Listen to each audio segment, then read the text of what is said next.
एक शहर में दो दोस्त रहते थे। एक का नाम था सुप्रिया और दूसरा का नाम था रघुवीर। यह दोनों बहुत अच्छे दोस्त होते थे। बचपन से ही एक दूसरे के साथ रहते थे। रघुवीर बहुत आलसी था। रघुवीर अपना काम कभी टाइम पर नहीं करता था। सारे काम सुप्रिया से करवाता था। सुप्रिया भी कर देती थी। रघुवीर को गाने सुनना और गेम खेलना बहुत अच्छा लगता था और सुप्रिया पढ़ाई में बहुत होशियार होती थी। सुप्रिया को पढ़ाई करना और रघुवीर से बातें करना बहुत पसंद था। इन दोनों के बीच कोई नहीं आता था। अब रघुवीर से डरते हुए कोई भी कुछ नहीं कहता था। ऐसे ही समय बीतता है और दोनों बड़े हो जाते हैं। रघुवीर के अंदर कोई सुधार न होता देखकर अब कि मम्मी पापा बहुत चिंता में रहती थी। डांटने पर भी सुप्रिया हर बार रघुवीर को बचा लेती थी, पर यह कब तक चलता। अब दोनों कॉलेज में आ गए थे। रघुवीर एक क्लास पीछे था सुप्रिया से, क्योंकि सुप्रिया रघुवीर से बहुत होशियार थी। रघुवीर फेल हो गया था। रघुवीर के पापा ने रघुवीर को बहुत सुनाया और रघुवीर कुछ ना बोला, चुपचाप अपने आप रूम में बंद कर लिया। उतने में सुप्रिया आ जाती है और रघुवीर के पापा सुप्रिया से कहते, बेटा अब तू ही इसे समझा। तब सुप्रिया रघुवीर के पास जाती है और कहती है, सुप्रिया रघुवीर को कहती है, आगे तुमने पढ़ाई नहीं की तो मैं तेरा कोई भी हेल्प नहीं कर सकती हूँ। तुम मुझसे कोई भी उम्मीद नहीं करना। रघुवीर बहुत सीरियस हो गया था कि पापा ने बहुत गुस्सा किया आज रघुवीर पर। रघुवीर ने सुप्रिया से कहा, यार मुझसे नहीं होती पढ़ाई। सुप्रिया कहती है कि तेरा हेल्प करूँगी, हम दोनों साथ में पढ़ाई करेंगे और हम दोनों एक साथ पढ़ाई करके फिर जो भी तुम्हारी मदद का ज़रूरत होगा हम मदद करेंगे। अब रघुवीर का मन ना होने पर भी सुप्रिया के साथ पढ़ाई करता था, क्योंकि रघुवीर कभी सुप्रिया का दिल नहीं दुखाना चाहता था। रघुवीर को बहुत पसंद करती थी सुप्रिया बचपन से ही, पर कभी कहती नहीं थी। और रघुवीर भी सुप्रिया को बहुत पसंद करता था। बचपन से ही दोनों एक दूसरे को पसंद करते थे, पर कभी भी एक दूसरे को नहीं कहते। दोनों डांटते हैं और कहीं हमारी दोस्ती खत्म ना हो जाए, इस चीज़ से डरते हैं और एक दूसरे से दूर ना हो जाए। पर रघुवीर की मम्मी कभी कभी सुप्रिया को कहती रहती है, बेटा तू ही रघुवीर का ख्याल रख सकती है, तू मेरे रघुवीर से शादी कर ले और इसका ख्याल रख। तू मेरे रघुवीर से शादी करके इसका पागलपन को तेरे अलावा कोई नहीं समझ सकता है। रघुवीर की शादी कर ले तू। इस तरह से उसकी माँ कहती है, मैं नहीं समझा सकती इसे, रघुवीर तेरे अलावा और किसी का नहीं सुनता। सुप्रिया को शर्म आ जाती है। रघुवीर की मम्मी कहती है, पता है तुम्हें हर रोज़ रघुवीर के पापा रघुवीर पर पूरी तरह से गुस्सा करते हैं और उसे बहुत डांटते हैं। उसे कोई भी चीज़ सही तरह से नहीं आता है। इतना सुनकर सुप्रिया अपने घर चली जाती है और रघुवीर घर पर नहीं होता, अपने पापा के साथ कहीं गया होता है किसी काम से। एक दिन कॉलेज की तरफ से घूमने ले जाया जाता है और सुप्रिया रघुवीर दोनों घूमने के लिए जा रहे हैं। सुप्रिया रघुवीर से कहती है, हमें भी घूमने के लिए जाना है। तो रघुवीर कहता है, हाँ क्यों नहीं। सुप्रिया रघुवीर और के सारे दोस्त जाते हैं घूमने के लिए। अगले दिन सुप्रिया बोल कर जाती है कि सभी काम टाइम से कर लेना, कोई भी काम लेट नहीं करना और सुबह जल्दी उठ जाना, तैयार हो जाना। लेकिन रघुवीर को तो हर चीज़ लेट करने की आदत होती है। अगले दिन सुबह जब जाने की सभी लोग तैयार कर रहे थे तो रघुवीर को लेट करने की बीमारी है ही, और तभी सुप्रिया तैयार होकर आ जाती है रघुवीर के घर पर। रघुवीर अभी तक सो रहा होता है। सुप्रिया, रघुवीर कहाँ है। रघुवीर की मम्मी, रघुवीर सो रहा है, सुप्रिया अभी तक सो रहा है। इतना कहे कि सुप्रिया रघुवीर के रूम में चली जाती है और रघुवीर को उठाने लगती है। रघुवीर कहता है, कुछ देर और सोने दे यार। सुप्रिया कहती है, नहीं हम दोनों लेट हो जाएंगे।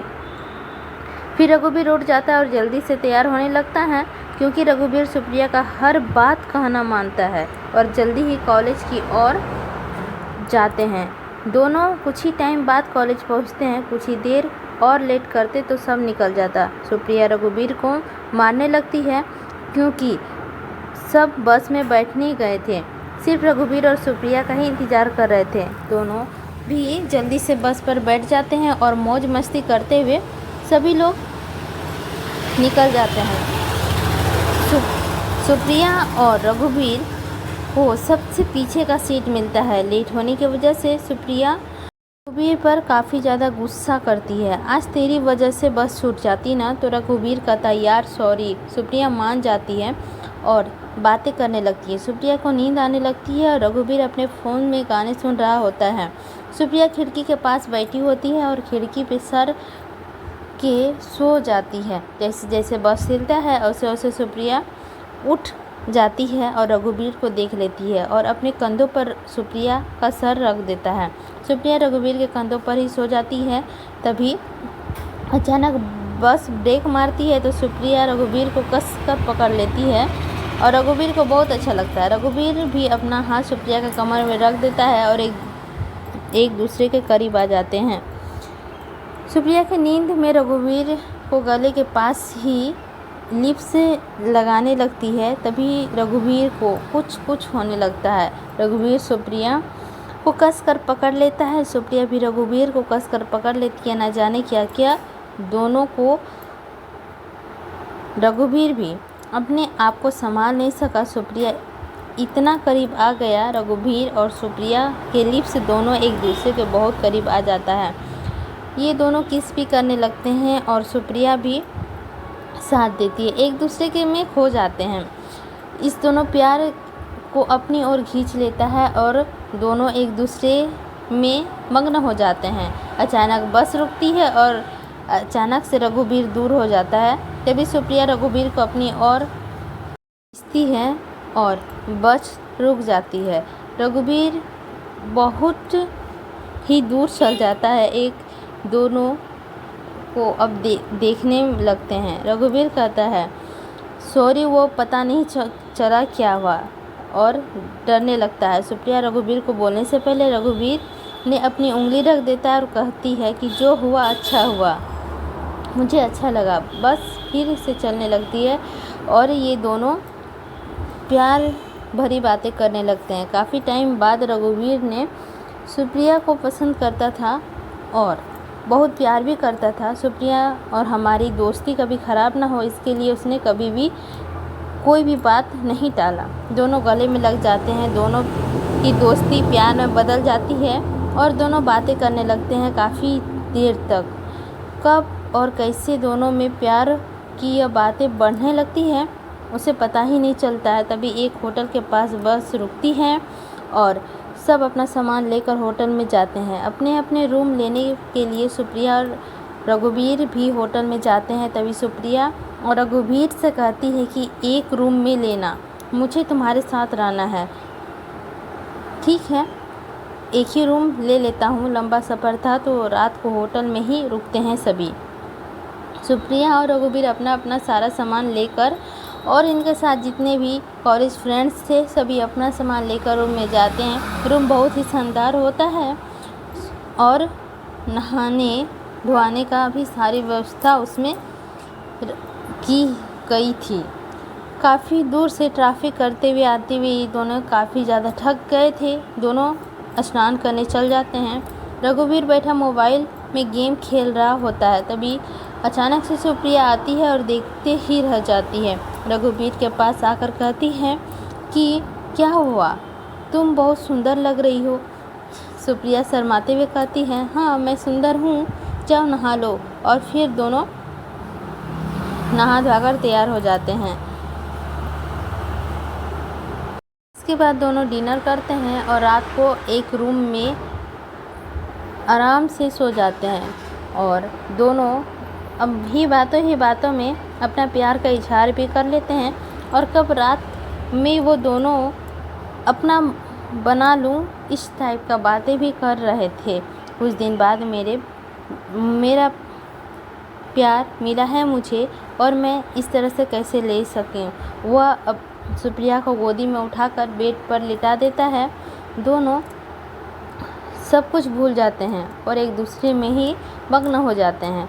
फिर से पैरों को से लेके ऊपर तक बहुत अच्छा लगता है, इस तरह से बातें करते हैं और दोनों बातों ही बातों में सब कुछ भूलकर प्यार ही प्यार से करने लगते हैं। फिर वो दोनों सो जाते हैं, सुबह हो जाती है, सभी अपने कपड़े पहन लेते हैं और फिर हम लोग आगे बढ़ते हैं। हमारे बस आ चुकी है फिर से हम लोगों को लेने के लिए और फिर हम लोग चले जाते हैं। बस में आज हम लोग को बीच में सीट मिला था, जिस वजह से हम लोग कुछ भी बात वगैरह नहीं कर पाए सही ढंग से और सुप्रिया रघुवीर दोनों अपना शांत से ही बैठे थे। लेकिन दोनों को एक रात बीती हुई सारी बातें यूं ही खटकती थी और अचानक से सुप्रिया कहती हैं कि मैं तुम्हारे बिना नहीं रह सकती रघुवीर, अब हम दोनों को शादी कर लेना चाहिए।